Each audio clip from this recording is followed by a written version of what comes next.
지금으로부터 70년 전 8월 한 편의 명곡이 창작됐습니다. 불후의 고전적 명작 저국의 품.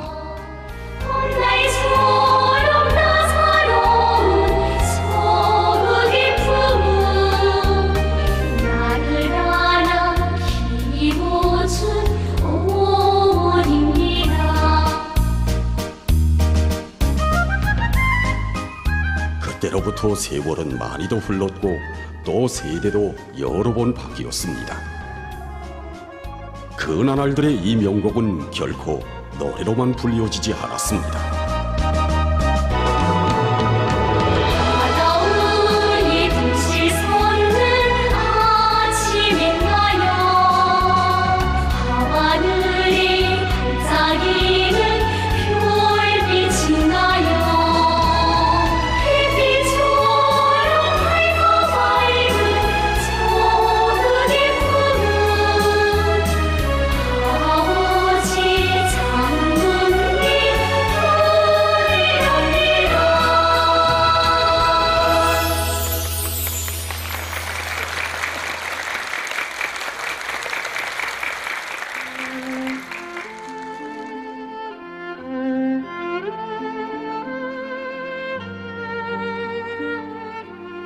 고을엔 모양이 비춰지고 글에는 녹시 빗긴다고 했습니다. 하기에 세상의 유명한 명작들엔 뒤따르는 사연도 많습니다. 하지만 불후의 고전적 명작 조국의 품 창작에 깃든 그 이야기는 세월이 포구나 흘러서야 여러 책들과 연구자 선생님들의 회상을 통해서 세상에 전해졌습니다. 그럼 불후의 고전적 명작 조국의 품에 대한 책을 쓴 작가 선생님들 중 한 분인 백연우 선생님의 이야기를 들어봅시다.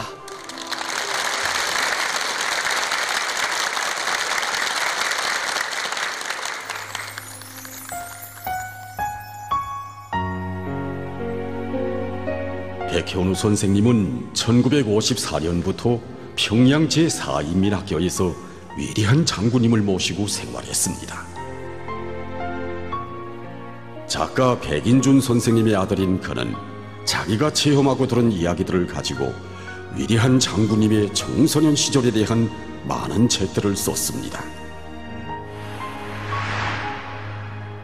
앉아서 얘기해 주십시오. 조국의 품과 관련한 자료들을 취재하면서 제일 감동됐던 것은 이 불후의 고전적 명작을 위대한 장군님께서 10대에 오르신 나이에 몸소 창작하셨다는 사실이었습니다. 위대한 장군님께서 어버이 수령님을 만나 뵈었던 1952년 6월 그날에도 하늘에서는 우리 비행기 2대와 적 비행기 20대 사이에 치열한 공중전이 벌어지고 있었습니다.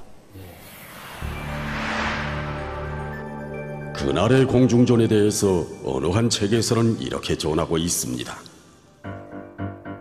도당 회의실에서 군종 간부 회의를 하시던 수령님께서는 장군님과 함께 청사 2층 로대에 나서시어 공중전을 지켜보고 계시었다. 잠깐 사이에 2대의 비행기를 잃고도 적들은 우세를 믿고 지휘하게 달려들었다. 수령님께서는 비행부 사령관 이활에게 우리 비행사들을 빨리 기지로 돌아오게 하라고 명령하시었다. 비행사들과 대화를 나누고 난 이활은 수령님께 말씀드렸다. 우리 비행사들은 오늘 이곳에서 최고 사령관 동지를 모시고 군종간부 회의가 진행되고 있는데 어떻게 철수하겠는가고 하면서 한 목숨 바쳐 끝까지 싸울 것을 맹세하였습니다.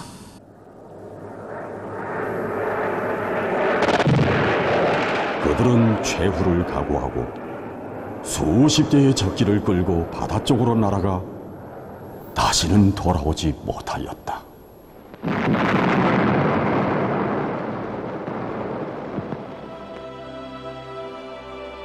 위대한 장군님께서는 그 인민군 용사들의 영적 위원을 통해서 받으시는 감동이 참으로 크셨습니다.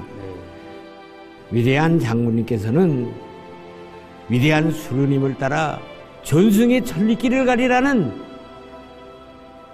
굳은 결심과 맹세를 다지셨습니다.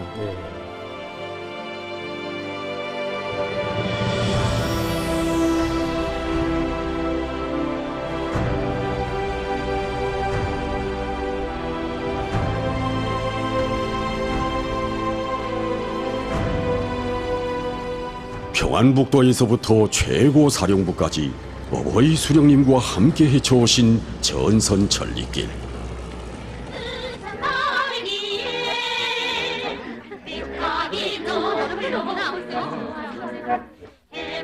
그 길에서 10살 어리신 위대한 장군님께서는 참으로 귀중한 체험을 하셨습니다.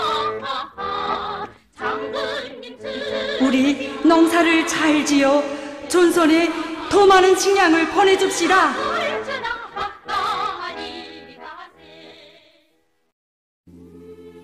천리 포연 속을 헤치시며 장산리를 찾으셨던 위대한 수령님. 그 밤 어리신 장군님께서도 위대한 수령님과 함께 오셨습니다. 그날 위대한 장군님께서는 수령은 인민을 믿고 인민은 수령님만을 절대적으로 믿고 따르는 숭고한 화폭을 직접 목격하셨습니다.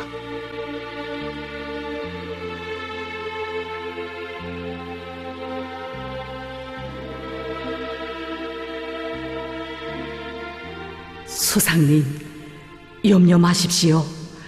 우리가 싸워 이기기만 하면 벚고 건설은 문제도 되지 않습니다. 전쟁이 끝나면 또 복구해 놓고 잘 살 수 있으니 너무 근심하지 마십시오. 오늘도 우리 인민 모두가 잊지 못해야 하는 낙원의 10명 당원들. 당세포 회의가 진행되는 그날 위대한 장군님께서는 호위병이 되시어 회의장 밖에서 위대한 수령님의 안녕을 지켜드리시었습니다. 진정 그날의 전선 천리길에서 위대한 장군님께서는 위대한 수령님에 대한 우리 군대와 인민들의 믿음이 얼마나 크며 절대적인가를 깊이 새기시었습니다.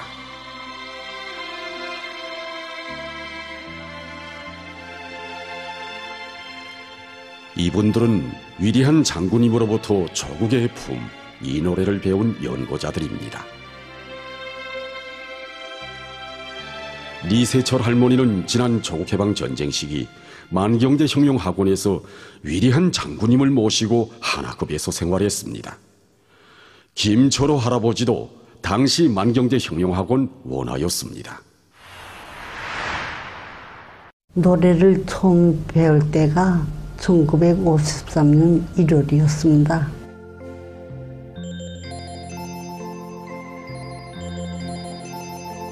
그때 눈이 내렸어요.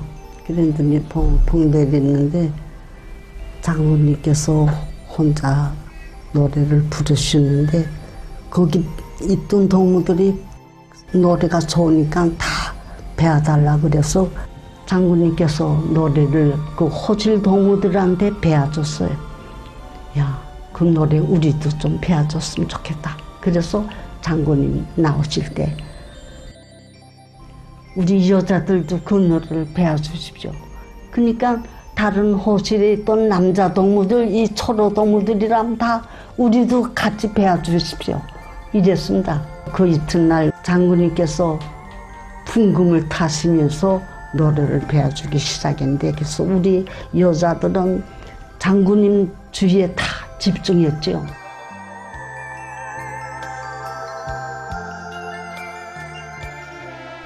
햇빛처럼 밝고 밝은 조국의 품은 아버지 장군님 품이랍니다. 이렇게 박수 쳤습니다. 우리들이 이 노래가 너무 좋아서 어떻게 이 노래를 지으셨는가 하고 물었습니다. 그러자 장군님께서는 최고사령부에서 생활하던 나날 많은 것을 체험하고 또 많은 것을 느끼면서 이 노래를 지었다고 이야기하셨습니다.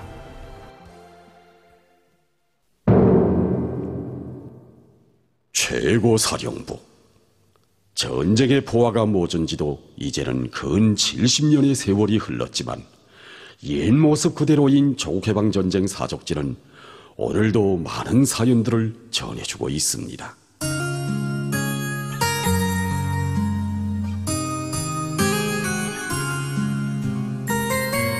전쟁의 중하가 여기에 집중되고 여기서 전쟁 승리의 작전도가 펼쳐졌습니다. 우리 장군님의 10대 유년 시절도 바로 여기서 흘렀습니다.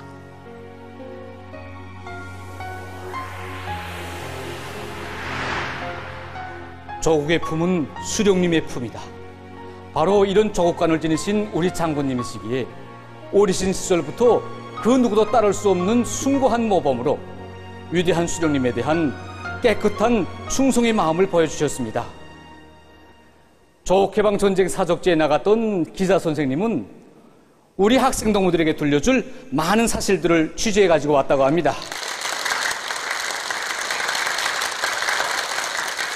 학생 동무들도 조국해방전쟁 사족지에 이제 앞으로 가게 되면은 오늘 우리가 이 무대에서 다존하지 못한 그런 뜻깊은 사연들에 대해서 더 잘 알게 될 것입니다. 오늘은 제가 거기서 취재한 사실들 가운데서 몇 가지만 이야기하겠습니다.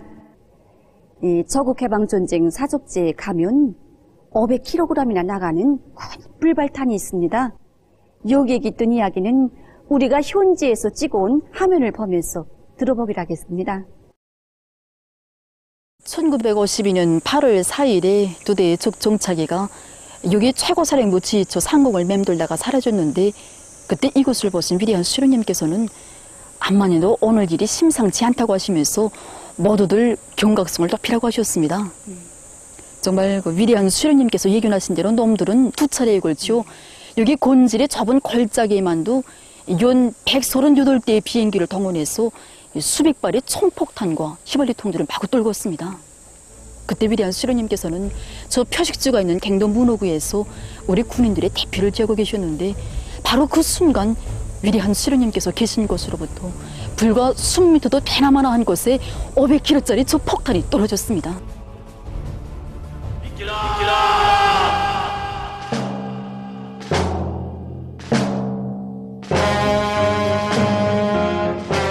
그런데 폭탄은 천만 다행히도 불발이 됐습니다.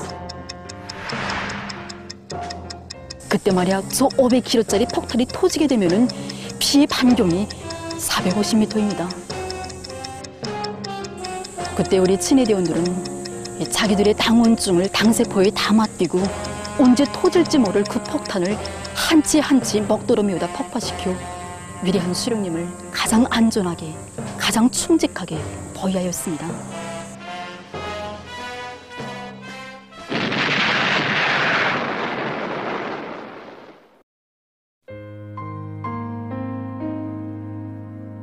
바로 이것이 위대한 장군님께서 6.2 최고사령부에서 겪으신 사건들 가운데서 가장 충격적인 사건이었습니다. 그날 위대한 장군님께서는 친위대원들에게 그들의 영웅적 소행을 영원히 잊지 않을 것이라고 하셨습니다.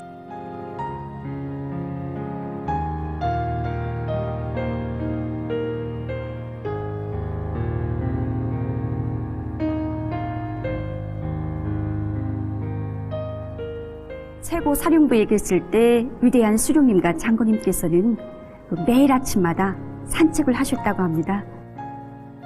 그 산책길은 지휘초에서 나와서 이 갱도까지 올라가는 바로 이 길이었습니다. 지금 보는 것처럼 길이 잘 닦아져 있지만 그때는 이 사방에 돌이 울퉁불퉁하게 나이든 험한 산길이었습니다. 그래서 어느 날 수령님께서 산책을 하실 때 뾰족이 올라온 돌뿌리가 수령님의 발길에 걸치게 됐습니다. 그날 점심시간이었습니다. 식사 시간이 다 되었는데도 장군님께서 들어오시지 않자 부관들이 걱정이 돼서 장군님을 찾아서 밖으로 달려나왔습니다. 그러다가 바로 이 산책길에서 허미를 들고 덜뿌리를 파내고 계시는 장군님을 보게 됐습니다.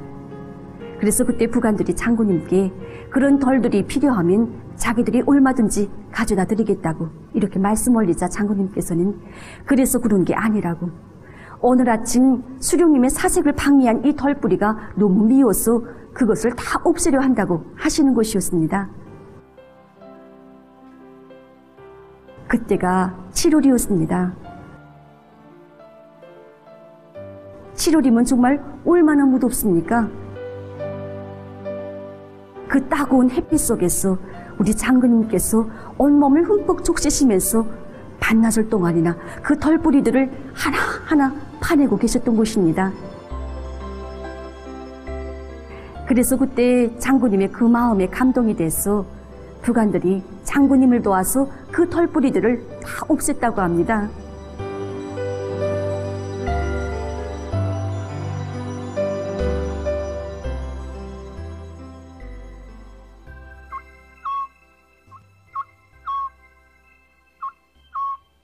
(1952년 8월 초 어느 날 밤) 어리신 장군님께서 계시는 방에서는 밤 깊도록 불이 꺼질 줄 몰랐습니다. 그동안 보고 듣고 느끼신 일들을 더듬어 보시는가, 장군님께서는 깊은 생각에 잠기시어 무엇인가 쓰고 계셨습니다.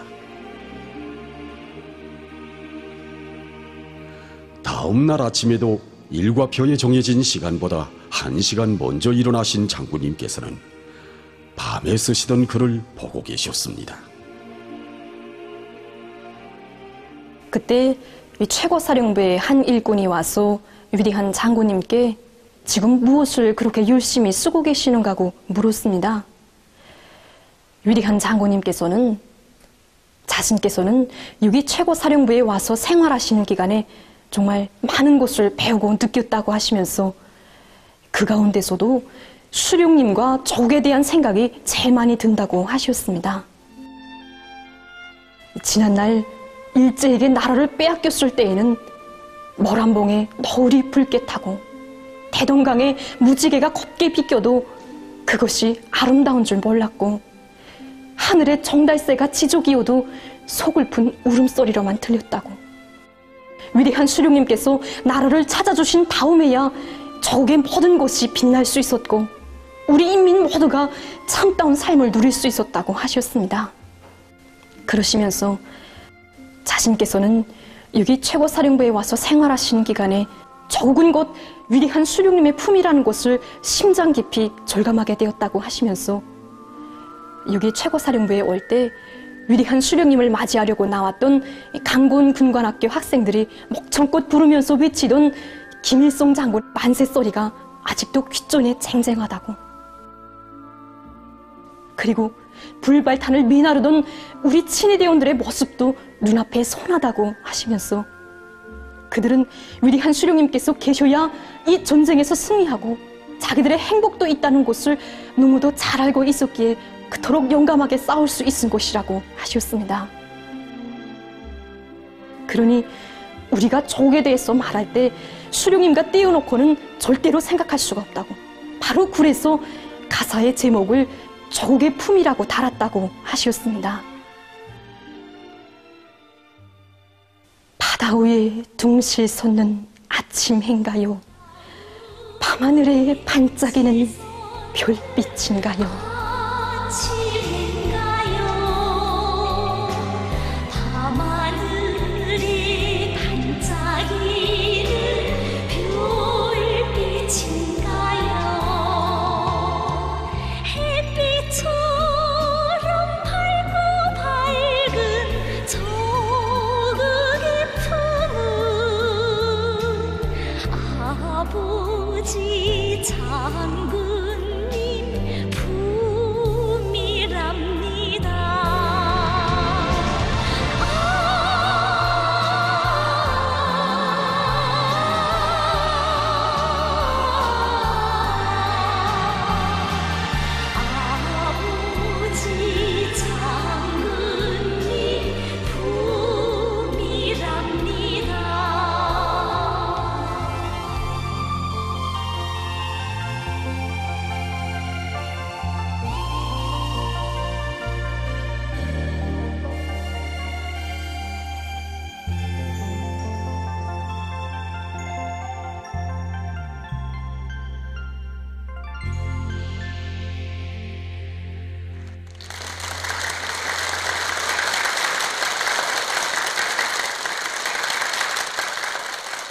이 세상에는 유명한 작가도 많았고 조국을 노래한 작품들이 많았습니다. 그러나 그 어느 유명한 작가도 어느 그 이름난 작품에서도 조국을 수령의 품이라고 밝힌 이런 작품, 이런 작가는 없었습니다. 모란봉에 붉게 타는 노을인가요? 대동강이 곱게 비낀 무지개인가요? 노을처럼 아름다운 조국의 품은 내가 자란 종둔지 고향입니다. 햇빛처럼 밝고 밝은 조국의 품은 아버지 장군님 품이랍니다. 정말 가사의 구절구절을 더듬어 볼수록 조국, 바로 그 조국이 무엇인가에 대해서 다시금 새겨보게 됩니다.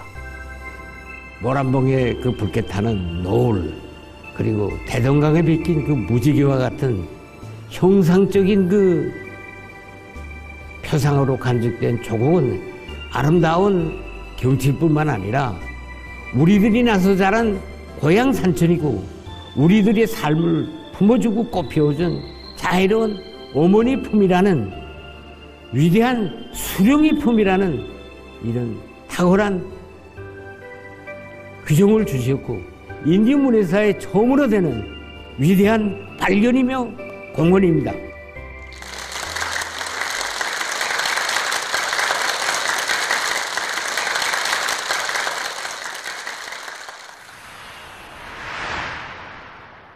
열 살 너무나 어리신 나이에 전쟁을 겪으셨고 또 많은 것을 체험하신 우리 장군님의 눈가에 비껴두신 그 저국은 아버지 장군님의 품이었습니다. 훗날 위대한 장군님께서는 그 최고 사령부에 계실 때를 해고하시면서 그때 자신께서는 그 누구보다도 수령님을 잘한다고 생각해왔는데 수령님께서는 자신께서 생각해오시던 것보다 훨씬 더 고룩하고 대단한 미인이셨다고 하시면서 그래서 수령님께서 계시지 않으면 자신도 없고 또 조선도 없다는 생각을 하셨다고 하셨습니다. 그러시면서 그것이 자신의 인생관의 기초로 되었다고 하셨습니다. 1953년 4월 15일을 맞으면서 학급에서 무슨 편지를 올리자고 결정을 했습니다. 그래서 53년 3월 말쯤 돼서 우리가 다 앉아서 편지를 쓰기 시작했는데 최고사령관 김성운 스님께 난 이렇게 썼고 다른 동들은 뭐 김성운 스님께 드린다 뭐 이렇게 다 쓰는데 송동무는 지금 먼 산 그 창문만 쳐다보다가 어떻게 쓸 것인가 이렇게 궁리하다가 장군님 쓰신 것을 견명지를 쑥 봤습니다. 그러니까 우리 장군님께서는 아버지에게 이렇게 썼습니다. 송동무가 아버지 생각을 하면서 눈물이 글썽해서 있었습니다. 그럴 때 장군님께서는 이거를 아시고 너희들도 나처럼 아버지라고 써라 하시면서 우리 원스님은 47년도에 만민대학원을 창립했을 때 원아들이 막 달려와서 원스님께 매달릴 때 내가 너희들이 아버지다 하면서 한 품에 안아주던 그런 이야기를 해주셨습니다. 그렇기 때문에 우리가 아버지라고 쓰자는 거 우리 집이 당이 품이고 우리는 모두 친형제라는 거 첫 들어가면 벽보판이 있습니다. 정문에 벽보판 위에 우리 아버지는 김성우 스님 우리 집은 당이 품 이 표가 우리 학원 나올 때까지 있었습니다. 수령님 탄생 41돌을 맞으면서 학원에서는 분위기가 아주 명절 분위기가 됐습니다. 그래서 서클 공연도 하고 그다음에 체육 경기도 하고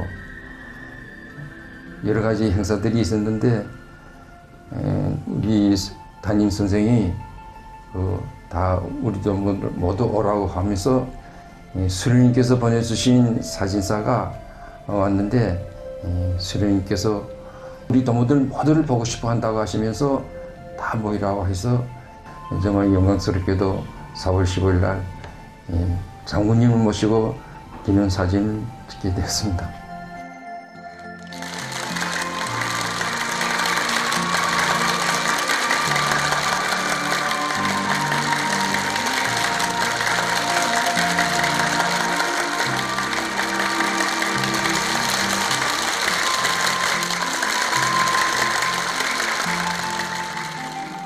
조국의 품은 수령의 품이다. 바로 이런 조국관에는 자기 수령을 믿고 혁명의 먼 길을 헤쳐온 우리 인민들과 학생 소년들의 사상 감정이 그대로 담겨 있습니다. 전세대 소년 영웅들이 발휘한 수령 결사옹이 조국의 숭고한 모범은 대를 이어 계승되어야 할 전통이라고 생각합니다. 우리 소년 운동사의 갈피마다에는 귀중한 조국을 지켜 목숨 다 바쳐 싸운 소년 영웅들의 모습도 새겨져 있습니다. 지난 조국해방 전쟁 시기 스스로 손에 무기를 틀어잡고 사랑하는 고향 땅을 목숨 바쳐 지켜 싸운 나어린 소년 군의대원들의 모습도 새겨져 있다. 저기 불이 창도 여긴 더 위험해. 만경대 학생소년궁전 화술소정에서는 전 세대 소년 영웅들의 모습을 보여주는 화술 소품들을 준비해 왔습니다.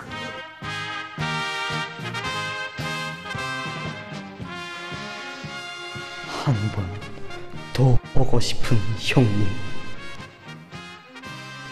형님의 당원증은 제가 밭바리에 넣어서 앞들에 있는 제일 큰 복숭아 나무 밑에 묻었습니다.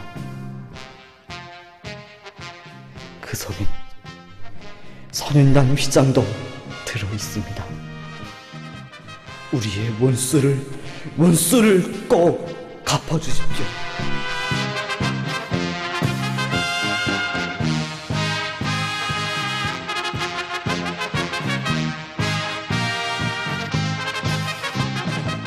당시 황해도 신천군 삼촌중학교 소년단 위원장이었던 임형삼 동무는 희생되는 마지막 순간까지 조선소년단원의 명예를 지켰습니다.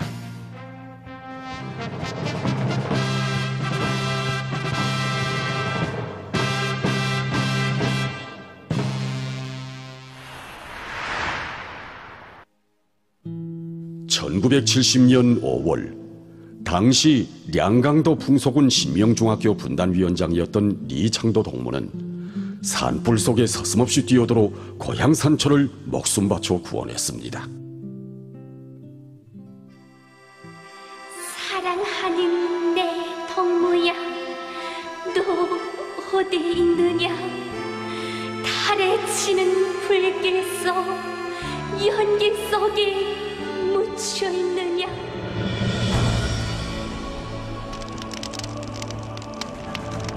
아니, 저기 불이 창도 저긴 더 위험해. 거기 가면 안 돼. 비켜.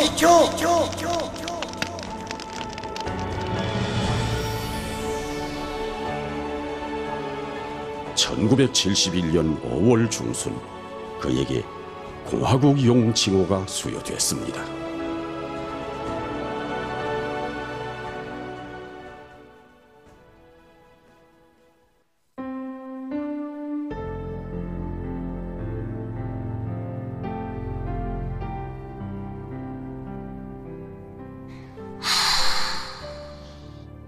이야, 눈이 많이 더 내리누나. 그러게 말이야. 향님아, 너 공부가? 응, 정말? 이건 꽃다발이야. 추위에 꽃이 올까봐 여기에 넣었어. 동무들 것도 같이 넣고 가자. 이야, 좋아. 2003년 1월 어느 날 뜻하지 않은 일로 그의 집에 불이 났습니다. 유향림 학생은 위급한 정황 속에서 깨끗한 충성심을 보여주었습니다.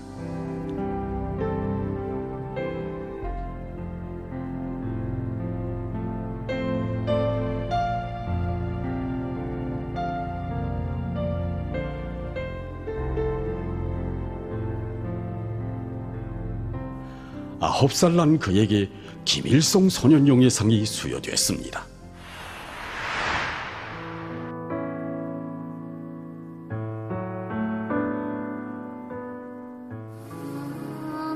현경아, 청년동맹원이 된 너를 축하해. 언니, 내가 제구씨를 할 수 있을까?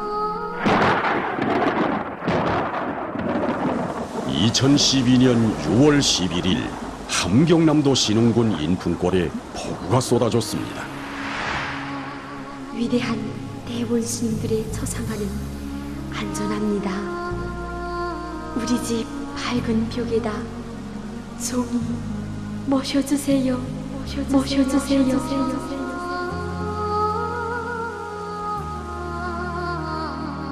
현경아!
조구의 품.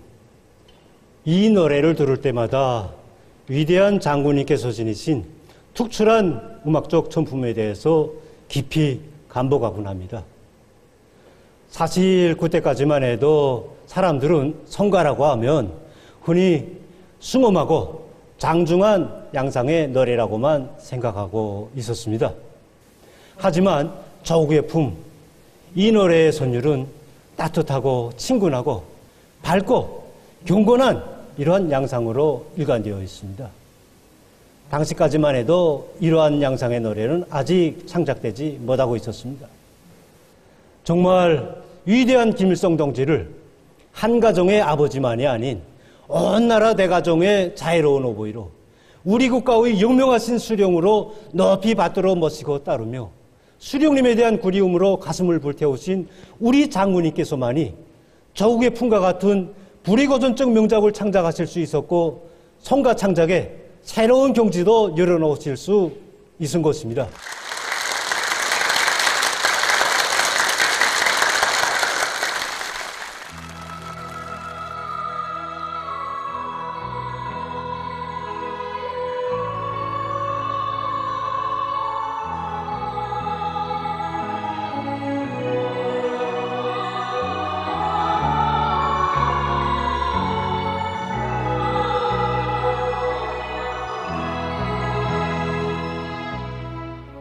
위대한 장군님 10대에 밝혀주신 조국관.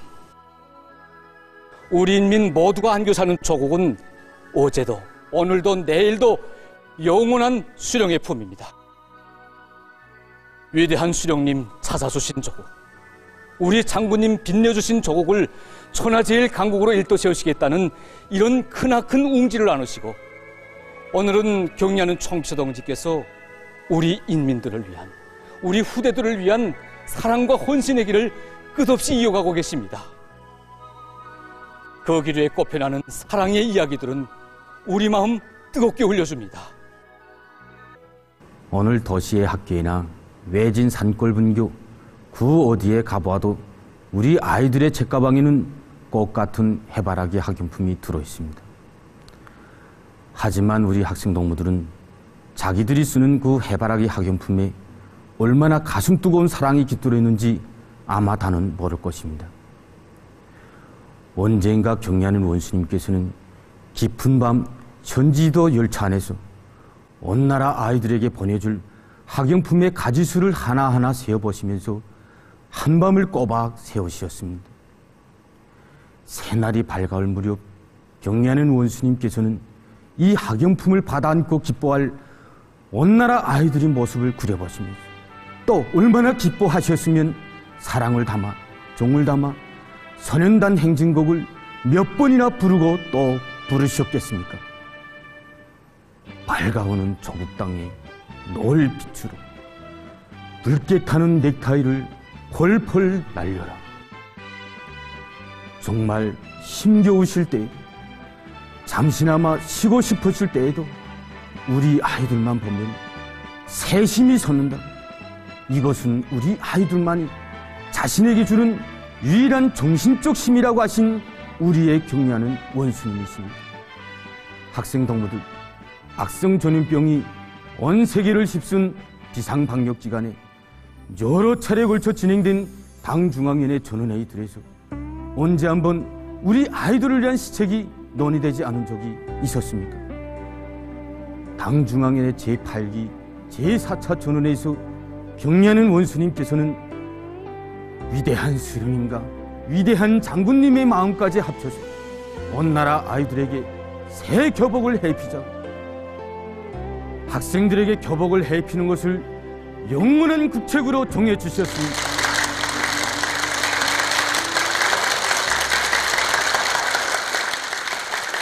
정말 어려운 때, 어려운 날 거듭거듭 돌려지는 이런 사랑의 시책들을 받아 안으면서 우리 아이들의 마음속에는 경리하는 김정은 원수님의 품은 세상에서 제일 따사로운 품이며 조국의 품을 떠나서는 순간도 살 수 없다는 소중한 생각이 자리 잡게 됐습니다. 지난 5월에 난 며칠 동안이나 열이 40도까지 오르면서 몹시 알았습니다. 하루는 내가 눈을 떠보니까 어머니는 나를 꼭 껴안았습니다. 이젠 우리 정심이가 살았구나. 원수님께서 보내주신 약을 먹고 우리 정심이가 살았어 하며 어머니는 눈물을 흘리는 것이었습니다. 난 그때야 경리하는 김정은 원수님께서 보내주신 약을 먹고 내가 살아났다는 것을 알았습니다. 난 그것이 믿어지지 않았습니다. 엄마, 원수님께서 정말 우리 집에 약을 보내주셨나? 난 몇 번이나 물어보았습니다. 우리들도 그 약을 먹고 일어났단다. 우리같이 평범한 농장원의 가정에도 약을 보내주시는 경리아닌 김정은 원수님의 사랑이 정말 꿈만 같다고 어머니는 이야기했습니다. 그래서 우리 온 가족은 경리아닌 김정은 원수님께 고마움의 편지를 올렸습니다. 경리아닌 김정은 원수님은 우리 가정의 운인, 온 나라 가정의 운이있습니다. 경리하는 아버지 김정은 원수님, 정말 고맙습니다.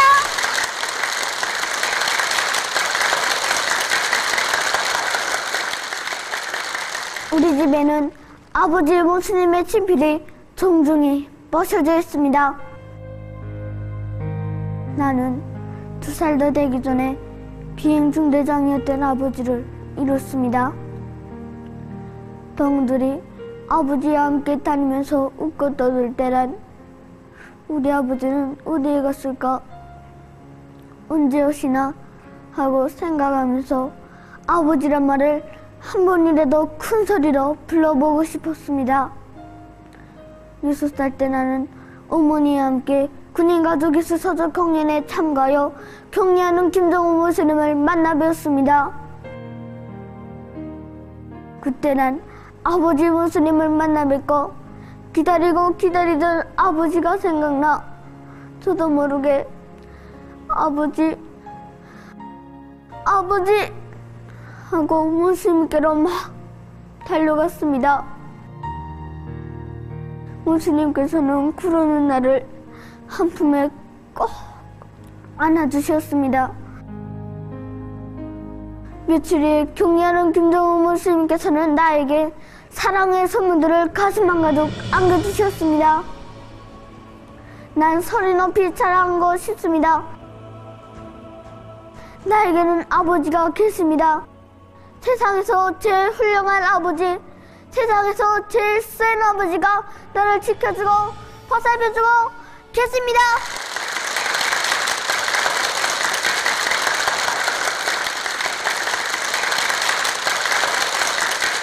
난 2번씩이나 경계하는 아버지 김정은 원수님을 만나 뵈었습니다.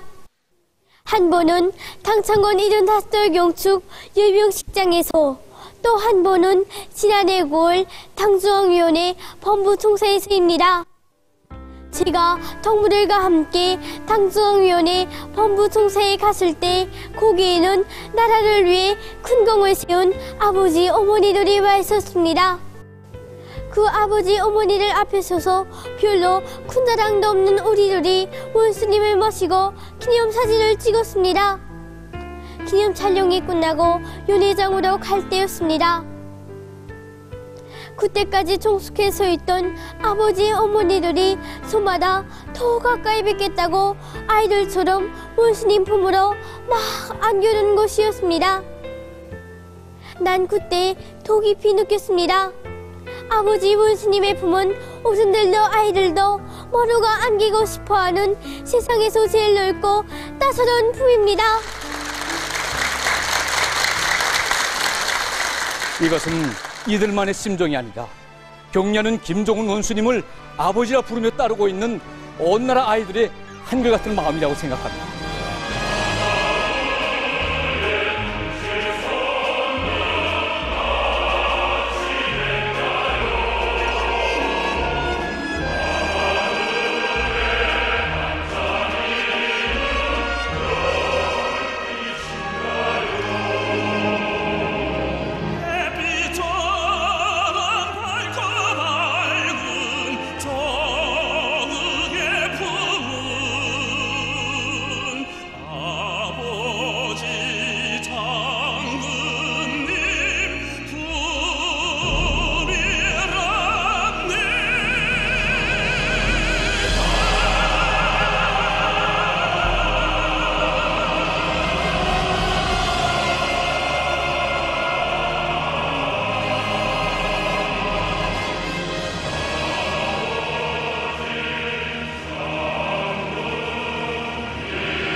경애하는 정비서 동지께서는 위대한 장군님께서 벌써 10대의 나이에 지니시고 또 한 생을 다 바쳐 구현해 오신 숭고한 애국주의를 우리 장군님의 전환감과 결부시킬 수 있는 김정일 애국주의로 정식화하셨습니다. 참으로 우리 사회주의 적은 곧 우리 수령이고 수령이 위대하여 조국과 인민이 위대하며 수령의 영도를 떠나 조국의 부항 발전과 우리 학생 선원들이 밝은 앞날에 대해 생각할 수 없다는 것, 바로 여기에 불의 고전적 명작 조국의 품과 더불어 탄생한 수령 중심의 조국관이 가지는 거대한 역사적 우위와 무게가 있다고 생각합니다.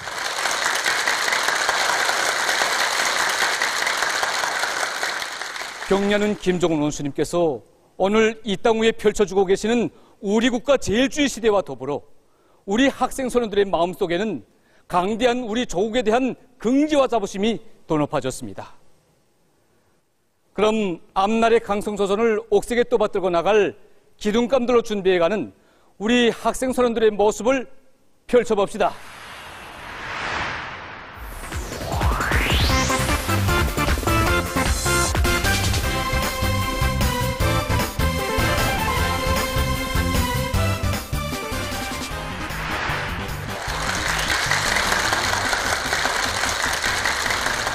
안녕하십니까? 안녕하십니까?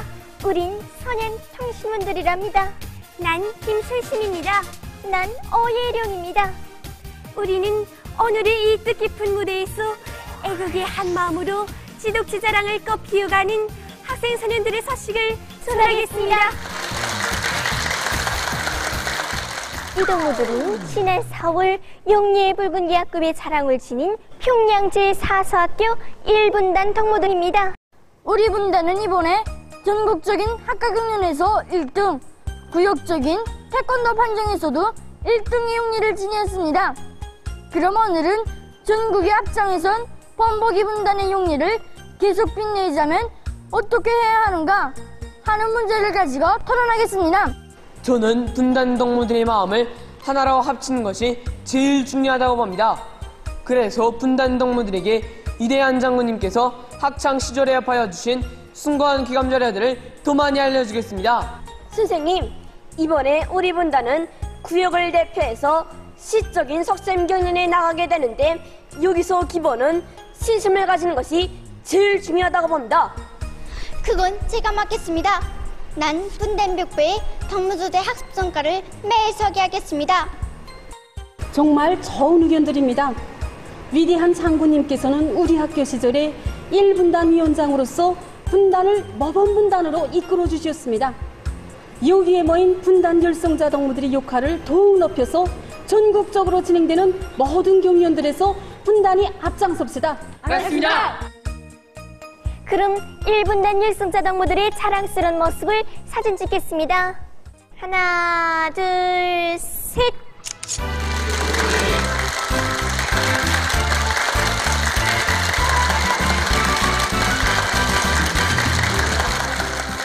그럼 이번에는 보통강구역 보통강고급중학교로 가보겠습니다.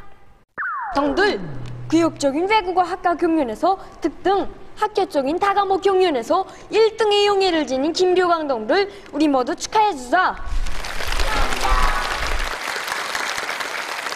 지금 이 학교 초급 2학년 동무들은 최여동생 축하 모임을 하고 있습니다. 동무들, 우리 료강 동무의 학습 경험을 들어보는 것이 어떻습니까? 좋습니다.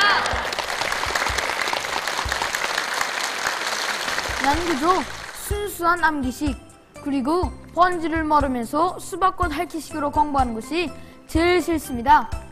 어떤 땐 밤깊도록 문제의 번질이 이해되지 않을 때도 있었습니다. 그때마다 난 찬물로 얼굴을 씻으면서 끝까지 파고들었습니다. 그런데 요강동무, 어느 과목 학습이 제일 힘들었습니까? 자연과학 과목이었습니다. 난 중앙동물원 자연박물관을 찾아다니면서 기본은 관찰을 많이 했습니다. 동무들, 오늘은 학급의 명예, 학교의 명예를 떨치지만 더 열심히 공부해서 꼭 내 조국의 명예를 떨치겠습니다.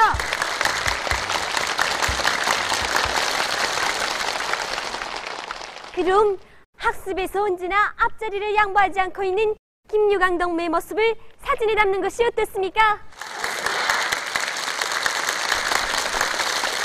하나, 둘, 셋.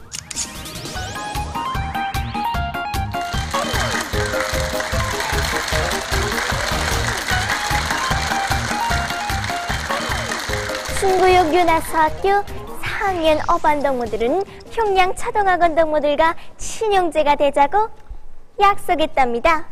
동무들, 소년통신원 동무가 우리 학급 동무들을 소개하겠답니다. 동무들, 예! 지금 뭘 만들고 있습니까? 난 비행기 만듭니다. 난 깨그리. 난 추격기. 그건 왜 만들고 있습니까? 초등학원 동무들에게 보내주려고. 초등학원 동무들? 초등학원 동무들에게 누가 처음으로 편지를 썼습니까? 저 소지영 동무가 먼저 썼습니다. 그 다음 소지영 동무를 따라서 우리 분단 동무들도 다 같이 썼습니다.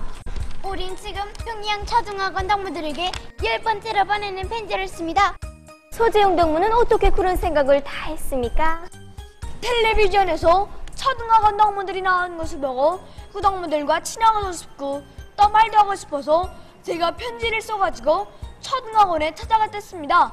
그 다음엔 학급 동무들에게 초등학원에 더 있을 일을 말해주니까 다 같이 써가 했습니다. 지난 4월엔 우리 분단 동무들과 초등학원 동무들이 화상으로 처음 만나보았습니다.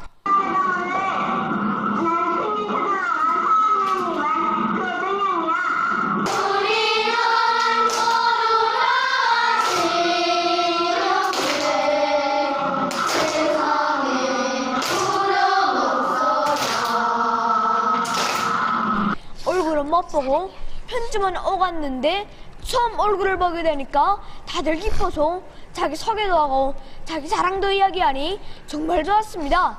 이번에는 우리가 만든 이 색종이 건강품을 편지와 함께 보내겠습니다.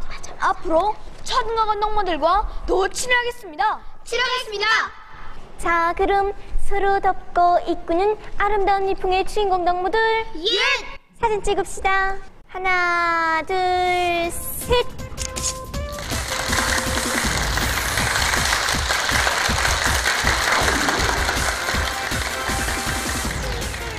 평양국제축구학교 동무들은 앞날의 축구 명수가 될 꿈을 안고 열심히 훈련하고 있습니다. 자, 그럼 사진 찍겠습니다. 하나, 둘, 셋.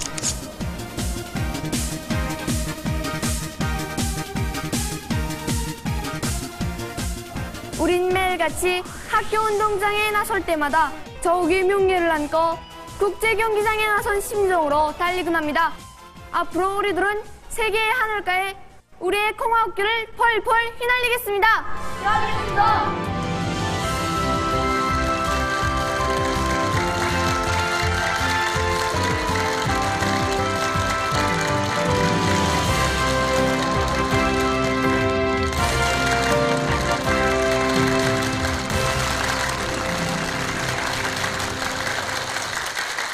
오늘도 우리 모두에게 조국이란 무엇인가를 새겨주는 불후의 고전적 명작 조국의 품. 이 노래를 부르며 흘러온 70년. 바로 그 70년은 조국의 품은 위대한 수령님과 위대한 장군님, 경리하는 김정은 원수님의 품이라는 것을 뜨겁게 절감한 날과 날들이었습니다. 하기에 이 노래는 참다운 조국이란 무엇인가를 다시금 새겨주며 부강하는 우리 조국과 더불어 영원히 불려질 것입니다.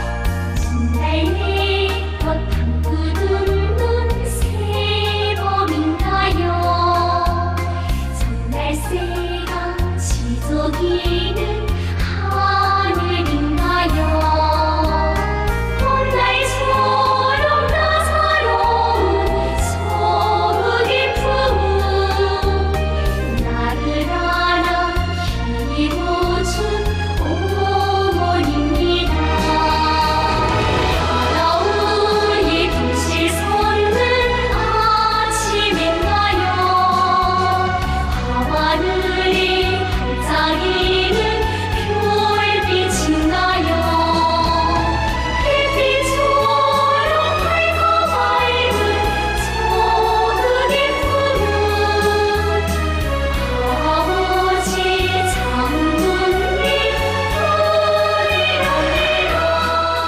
오늘의 이 뜻깊은 무대에서 이 노래에 깃든 뜻깊은 사연에 대해서 더 잘 알게 되었습니다. 위대한 용도자 김정월 대원 스님은 위대한 실용 김일성 대원 스님에 대한 충정의 마음이 남달리 열렬하신 위대한 졸세의 위인이시라는 것을 가슴 뜨겁게 느꼈습니다. 저도 형님이처럼 살겠습니다. 공부를 열심히 하여 우리 조국을 빛내겠습니다.